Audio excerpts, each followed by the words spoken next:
If you happen to live on Amity Island and want to have a fun beach day after your COVID-19 vaccine appointment, hi guys, I'm Katla. Welcome to my 13th episode. Today I'm going to do a bit more of a medical science-based episode about vaccines inspired by a thread I recently saw on Twitter. In honor of this being episode number 13, it's going to be about a very, very, very, very, very unlucky thing to happen. Completely hypothetical situation. This did not actually happen.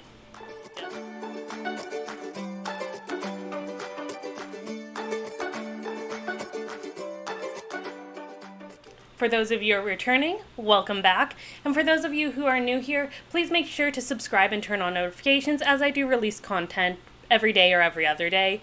I'm a public health communicator, meaning that I am a science communicator who talks about the social issues, philosophy, and applications of public health in addition to the medical science basis of healthcare. Also, as a disclaimer, I am not a medical doctor or a public health expert. I just like talking about this stuff. The question I'm answering today is, what if you get your COVID vaccine and then a shark goes and rips your arm off above the injection site, so the injection site is no longer on your body? Yeah, this was inspired by a question post on Twitter, and I was able to read up on a lot of the responses through the Twitter thread, which I'll be linking below in the description. This just kind of made my week. It was hilarious to read. So the tweet specifically about this is, so what happens if you get your first COVID shot, but then a shark bites your arm off just above where the needle went in, like about 47 minutes after you got the shot? Does that dose still count? So first thing that's going to happen, the whole situation with your arm being bit off is going to be reported to the VAERS, Vaccine Adverse Event Reporting System, and then anti-vaxxers will go crazy about how vaccines will make people extra tasty to sharks, and that would be the thing that just destroys the vaccine rollout. And this will result in no one getting the vaccine anymore, and many, many more variants developing, and these variants are going to evade vaccines. The already vaccinated people will be at risk again, and the whole world just ends. This was an option on my 2020 bingo card. 2021 is close enough. So beyond that whole situation, will a vaccine for COVID-19 or any other disease still be effective even after the injection site has been removed from your body within an hour of injection? Let's find out. First thing we need to address is intramuscular injections, as this is how most vaccines are administered. We do intramuscular injections because there's a high blood volume going through the deltoid, and that allows for a measured integration of vaccine into your bloodstream. If vaccines were intravenous, it would be too quick and your immune response would be really dramatic. And if it was subcutaneous, it would be too slow and there would be potential vaccine failure, as the vaccine would just sit in the fat and not actually integrate itself. Really, the muscle is a Goldilocks situation for vaccination.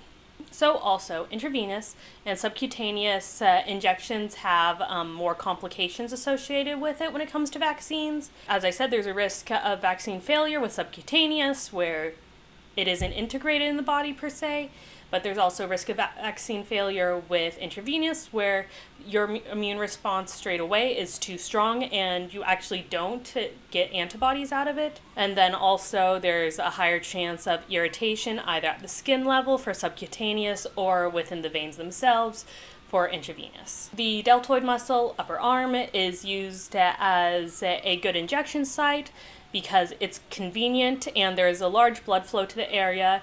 And despite there technically being limited space, there's more than enough space for a vaccine to go in there. Now that the vaccine is inside you, it's been injected, it starts to seep from your muscle to the bloodstream, so it's just the slow integration. There is the immune response where the lymphocytes begin to attack the vaccine, and they will develop memories, so to say. This is a very, very simplified discussion of how the immune system works. But basically, you get your antibodies, you are protected if you are exposed to whatever pathogen. So now, the question of this all is, how quickly does an effective amount of vaccine leave the muscle and enter the bloodstream? Like, will it take that whole 47-minute figure that was brought up, as I guess that is how much time it takes to leave the vaccine clinic and go to the beach and then get in the water and then get attacked by a shark? From a study, no, it won't take the full 47 minutes. It is more than enough time. It should actually only take about 10 minutes for an effective amount to have left the muscle and gone into the bloodstream. So this study did look at DNA vaccines in mice rather than RNA vaccines in humans, but mice to human, good enough. Model animal, RNA, DNA, close enough here. I feel like some molecular biology professor is going to jump out and yell at me for that, but anyway. And then also surgical removal of muscle versus shark-mediated removal of muscle. Close enough. Ultimately, the study found that there was no real difference between mice that had their muscle removed 10 minutes after injection versus the control group. They both produced the same levels of antibodies across the board. So another study I reviewed suggested that there was a difference in time frame based on the composition of the arm, based on muscle and fat tissue, but there wasn't stark enough differences for most of the population. So another bit I'd like to bring into consideration is the effect of stress on the immune system. Because, a shark attack seems like a hella stressful event. Yeah. I mean, it's stressful enough to think about that it made me go a bit NorCal when I'm SoCal. So when you're stressed, you release corticosteroids. Corticosteroids suppress your immune system. Specifically, they suppress lymphocyte levels, and lymphocytes are needed to mount your immune response. So the only research I could find on this, the connection between corticosteroid levels and vaccines, was on people who were therapeutically administered corticosteroids. There was a deleterious effect found, meaning that corticosteroids will stop vaccines from working. So I did a bit further reading. This isn't what I'm good at, so maybe I'm wrong, but it seems like corticosteroids administered therapeutically is significantly higher than the amount that your body produces naturally. So basically, that actually wouldn't be a huge consideration. Like, a stressful event after getting vaccinated won't stop your immune response to a level that is concerning. So basically, your body won't produce enough corticosteroids to suppress your immune response, even if an excessively stressful event occurs after getting a vaccine.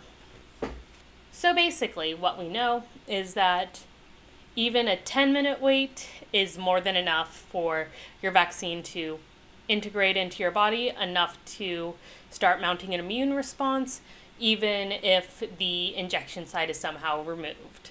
Also, in most places, there is a 15-minute wait time in case of allergic reaction after injection. So you're basically covered. If you happen to live on Amity Island and want to have a fun beach day after your COVID-19 vaccine appointment, you should be good.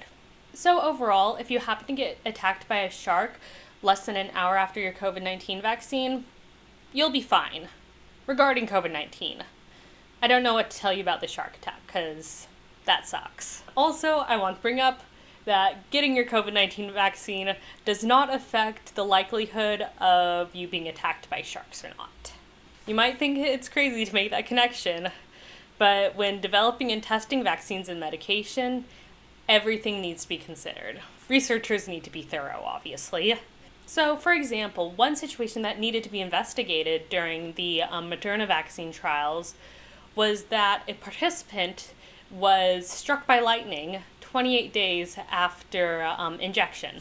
He's fine. So basically, the situation was assessed, and there was no connection found, and that the vaccine still was fairly effective. I don't know of any deleterious effect lightning has on vaccines, but who knows? So as much as I joke about this, or as ridiculous as it seems, to connect something like a shark attack or a lightning strike to vaccination, the fact is anti-vax propaganda will take preliminary reports from VAERS and misrepresent them. And it'll And obviously, it will be regarding things that seem more innocuous and common, but still harmful.